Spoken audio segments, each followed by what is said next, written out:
1,052. All you dreamers and schemers out there, commit that number to the back of your eyelids.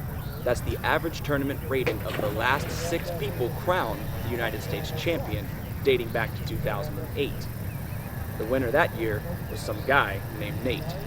And if you're checking my math, remember, 2011 did not feature an open flight at this event.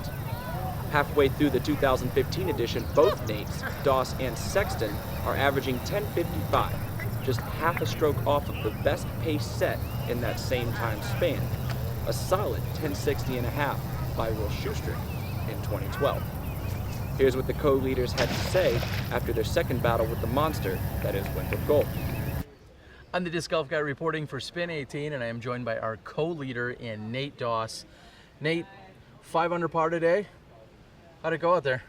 Well, I think it was all right. It's, for me, like, when you have a lead and you just came off an 11 under par, when seemingly the rest of the guys didn't do that great. The guys are going to come out firing today, and it's always one of those things. It's great to be on top of the lead, but there's a little bit of pressure involved with that. Nate, how's that sound? Co-leader of the USDGC. It's great. Hope I keep it going a couple more days. You shot very well out there today. You had a 3-stroke deficit to Nate Doss. Now you're all knotted up with him. What was the difference between you two? Well, besides the obvious 3 strokes. Well, I caught up to him pretty early. I think through about 6 holes. And then I gave it all right back. And then he had me by maybe 4 strokes. Somewhere in there, 3 or 4 in the middle of the round. And then he made a bogey when I made a birdie on 888. He made a par when I made a birdie on the hole before that. So I got 3 back on those 2 holes. Got another 2 more on 15. So I must have been down by a little bit because I made up a lot of strokes in the back 9. It's a Nate-a-palooza tonight on the Insider Show, and we'll get down to their performance by the numbers in a bit. But first, here's some sweet, succulent, slow-motion shots we've selected for you. It's Thursday's Sights and Sounds.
while you were away, I thought of some more alliterations. So simply put, Salutations to all the savants and scholars patiently awaiting our segment on statistics. It's Thursday's Metrics Breakdown. Welcome back to the Metrics Breakdown, again brought to you by the Disc Golf World Tour. Let's start again with our head-to-head segment. We're going to look at Paul McBeth, again chasing that Grand Slam title, and our reigning champion Will Schultz. We saw their matchup yesterday. Now today, the numbers look a little bit different for Paul. He was able to birdie half the course, and his putting was on point when he could get inside the circle. His problem became hitting the greens. Now remember, the green hit percentage means that he was able to look at a birdie or better from inside the 10-meter circle. But if you look at his outside the circle putts, his score is a 5 under. He doesn't look too happy about that, but 5 putts outside the circle shows how much he wants to win this tournament. If he can get that green hit percentage a little higher, fix the issues off the tee, he's still within striking distance going into Friday's round. Across from him, Will Schultz also carding a 62, tied for 25th place, jumping about 20 spots in the rankings from his first round, carding an eagle once again, 5 birdies and a pair of bogeys. He eliminated the bigger numbers today. He putted slightly better, his green hit percentage was near the same, and his outside the circle putts remained about the same as well. A solid round for Will, who's going to look to build on that going into the weekend. Roll Tide. As much as it hurts me to say that as an LSU fan myself, Cameron Cole Glazier has come charging to the top of our list. He's now tied for 7th place with an excellent 7 under par 60 today. He was actually sitting at 10 under at one point, stumbled a little bit on that treacherous 18, but still managed to birdie half the course, grab an eagle, and then you can see that other number being the triple bogey 7 he took on hole 18. Pair that with another bogey, puts him just outside the top 5 after Thursday. His putting percentage is a solid 94%, and what we saw yesterday, that green hit percentage around 50, is phenomenal for this type of course, meaning you don't really have to take that many chances outside the circle. He was able to can one today, and we're going to see what the Mobile product can do come this weekend. From one football power to another, let's look at Buckeye fan Ricky Wysocki's round for Thursday.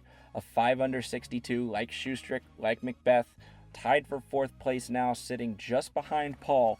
He got 7 birdies and a pair of bogeys, a little bit more of a quiet round, but he was able to avoid the bigger numbers today. And like he said in his interview after his first round, he's putting himself in position where he can make a move during this weekend. Putting percentage at a solid 94, and green hits are right around the average in the 30s. 2 outside the circle putts, as you know, he's one of the most dangerous long distance putters we have in disc golf today. Look for Ricky Wysocki to make his move come tomorrow. Also tied with Ricky Wysocki for 4th place, he shot a 60, which is a 7 down out here. Zach Melton making a couple card jump up to the chase card. He got 9 birdies and 2 bogeys. That's not too bad. Didn't take those big numbers. His green percent hit is just a little above average, so his accuracy off the tee was solid all day. And where he really separated himself, that's a triple-digit putting percentage. Did not miss a single putt inside the circle all day today. He grabbed a couple from beyond the 10-meter circle as well. Paige Pierce's sleeper pick, Zach Melton, is looking primed to make his run at a United States title.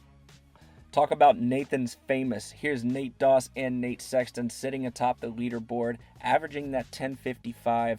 Nate Sexton has been super consistent this weekend. That's a pair of 8s so far. He's got 11 birdies and 3 bogeys, and here's where he really made his mark. 100% putting inside the circle. He didn't miss all day. He made a point to come up to me afterwards and tell me I was thinking about it. I was thinking about the metrics, and I wanted to get it, and he went out and did.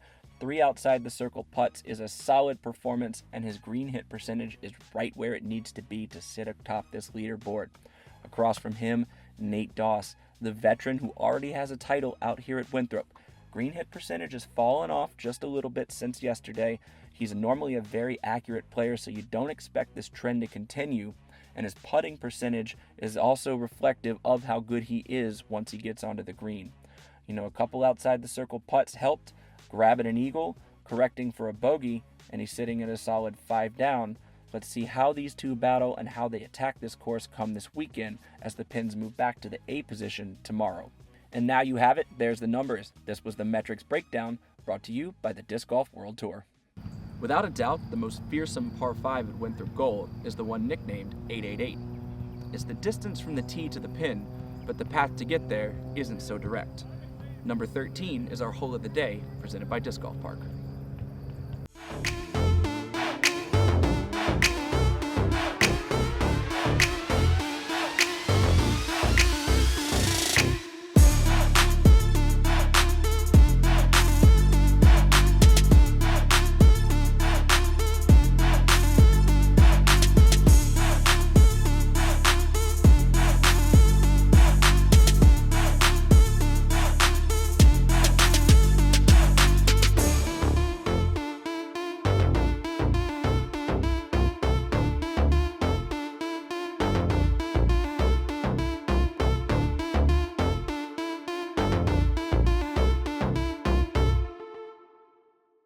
I'm a product of the NorCal disc golf scene, and I've run into my fair share of characters. But one of the most standout personalities in the whole sport of disc golf is Greg Barsby. He's our featured interview tonight on The Insider Show. Today on The Insider Show's Share a Coke, we are here with Greg Barsby, a good friend of mine, out from Cali way, NorCal. Known this guy a really long time. Glad to finally get him on and talk to him about disc golf life. Right. So we're in October. We're back in Winthrop. How are you feeling, man? I feel okay. I mean, obviously, every time I come to Winthrop is an amazing experience, no matter what. The staff does a great job, and the players are taken care of. So it's good to be back here in the disc golf environment. You can really kind of just feel it in the air. I'm gonna put you on the spot. A lot of, there's some different players prioritize different tournaments. Some people have said the World Championships are the most prestigious. Some people say here. Where does this fall for you? This one just kind of like the flagship event for our sport. It's in the same place every year, so you kind of just get that whole, oh man, we're going back to Rock Hill, and I wouldn't put it as higher or lower than any of the other majors. But as far as prestige, I think this one takes the cake. It's a very diplomatic answer. Yeah. That was good. So for you now, throwing Innova, you're not just saying that because you're Innova now. Right. No, I've known this guy a long time. He'd say it no matter who he's throwing for. Right. Always speaks his mind. So for you, what do you have to do this week? Like what do you come in here with a mindset of? Well, after last year, keep it in bounds. That's number one. A lot of people would say that. The ropes have got even tighter, so I don't really have too many expectations. Just to hit some fairways and knock down some putts. That's about it. The course plays difficult. So it's going to happen to everybody at some point. There's going to be a little bit of hardship, but if you keep it in bounds and just keep a level head, get through the holes, that's my goal. And are you comfortable? I'm going to ask the question. I hate asking this question, but everybody wants to know. Are you comfortable? New sponsor, new bag, new discs. Have you adapted? How are you feeling? Yeah, it's getting there. I've thrown Innova since I was young, so I knew what I was going to kind of be throwing when I came back. But there's also some new ones that I'm going to work in, like the Daedalus, maybe on a few shots. Wow. But for the most part, I'm comfortable. I throw my Bosses, my Eagles, and got a few Firebirds in there. And I'm trying out a couple of the new Rock 3s. Nice. So they've been flying nice. Yeah. So it's getting there. Yeah, it's like anything. It takes a long time to figure out which exact discs you want to use in your bag and which run of the discs works well for your game. So, for some guys, a stable destroyer for them is like a super overstable destroyer for me. So I throw a little bit less stable stuff. It's getting there. And let's talk about you off the course. You're one of the biggest personalities we have in this sport, and I mean that in the best way possible. You're always entertaining to be around. I mean, we shot this little thing with Simon the other night on the Discmania Innova putting battle that's going to go down. Yeah, he caught a break there. I could have drug him through the dirt, but you'll have another chance. You'll have another chance coming up Friday. Well, yeah, when we actually compete. Absolutely. Yeah. Who's going to be on your team? Can you give us a sneak preview? Do you know yet? I don't know yet. There's a lot of guys from Team Innova that I could approach about it. I don't know if Paul will be out there. He's always got something going on. He's probably in the gym somewhere. Doesn't have time for the putting games on the end of the night. But maybe Dustin Keegan. He's a good putter. Great guy. We'll see if Drew Gibson wants to putt. I know we need a youngster to take on Eagle. So. Sure. Yeah. Absolutely. Yeah. Discmania's lineup a little smaller, so you kind of know who's going to come in on that. You've got a wealth of people to choose from. Right. We could throw anybody in there against Avery. It won't even matter. Yeah, there you go. Calling him out. Calling him out on camera. Love it. But Avery split. Uh-oh. Is Avery can we even qualify Avery and Nate? They're sponsored by both. Right, maybe that can be the matchup there. Maybe so. You know. The swing vote. Right. I mean, if Nate wins, then Innova's going to get the win, and if Avery wins, then we'll just give Innova the win, and we'll just call it good. We'll ask him about that one. Yeah. So tell me, what else is cool about Rock Hill? You know, you're no stranger to this tournament. We come here every year. What do you like about this place? Rock Thrill? Rock Thrill. Man, Rock Thrill. I like the people. Everybody's really, really generous, and just it's just a really kind of heartwarming place when you get here, especially with the whole staff.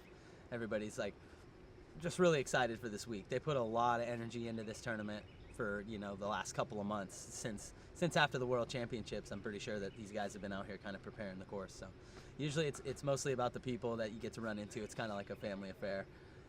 It definitely is. I was telling somebody the other day, you know, between, I think, Memorial, because it really kicks off the year, and USDGC ending it, Yeah. feels like a reunion. You It know, does. Everybody's there. They may go different places for the tour during the year, Totally. but we're all here. Yeah, it's We're all funny back because together. I'll only see a guy a couple times through the year. Once at the Memorial, and then maybe one place randomly. But then, like clockwork, I'll see him every year in October in Rock Hill. So what else is going on in Barsby life? What's going on with you? Well, I've been kind of nursing my elbow, so I haven't played as much as I'd really like to.